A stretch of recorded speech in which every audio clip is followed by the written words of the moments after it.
Camel ride, hinatato, tanura dance, fire show, kag belly dance. Makita mo rin yan dito sa sentro ka disyerto. Akala mo kay disyerto, wala ti pagkain? Siyempre may unlimited barbecue buffet para sa mga vegetarian kag mga non-vegetarian nga aton mga abyan. Hello, it's me again, Tatay Kim.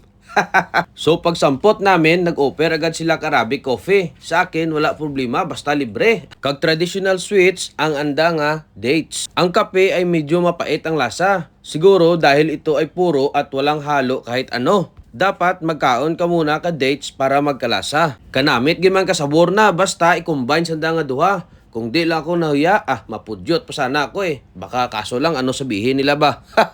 Nagdaan din kami sa camel. Why ako nagsakay kaya kala ko may bayad. Baw, tama kami ad-ayad.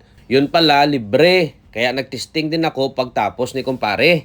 Dala na pala yun sa ginbayda namin. Package deal kung baga. Pero may bayad kung gusto mo magpa-picture ka nanda. Ang importante, na-experience natin magsakay ka camel.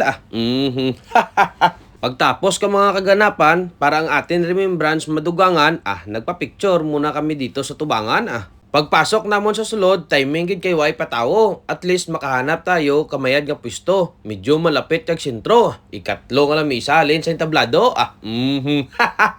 Samtang ang show ay hindi pa nagumpisa, ang aming mga asawa ay nagpatato kahina sa 5. Di siyempre, hindi man magpapirde ang mga bana eh. Naghanap kami ka mainom kag magpaburot kasi siya. Laka mo lang dya. Baw, ang sisya tama ka mahal gali. Ang presyo 130. Sabi libre. Dahil first time ko, ginwaswasan ko nakpaburot. So nagpila na kami para makakuha ka pagkain. Sobrang dami ng kanilang inihain. Hambal ko parang alam lang nila na pupunta ako dito ba?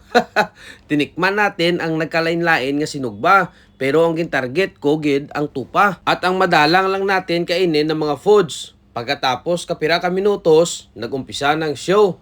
Tanura dance ang tawag sa sayaw na to. Wala kang liwan gawin dyan, kundi mag-ikot-ikot lang hanggang matapos ang sunata.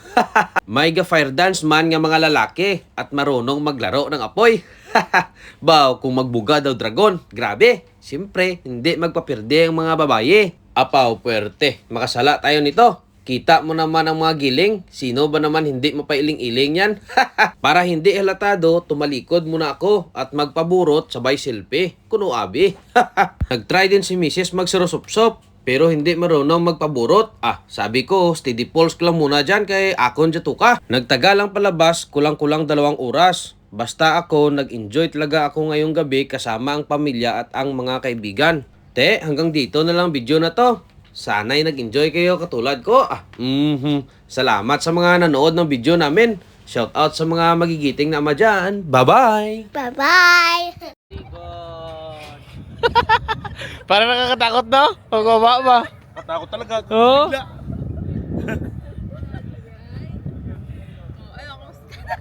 Sakit yung sa likod. Sakit? Hindi, bigla bang yun. Are you okay, anak? Did you enjoy?